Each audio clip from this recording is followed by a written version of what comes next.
After creating an engaging course, you can go to the Export tab, select Player Settings to add some author information, such as the author name, image, and a short description.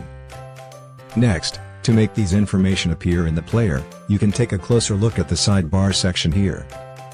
Select the author information checkbox if you want to show the author name and description. Select this checkbox to show the author image. Besides, the author video checkbox here allows you to make any author video in your course appear in the sidebar. To know how to get an author video, let's turn back to the editor. For example, I have a webcam video here that covers a part of the slide content.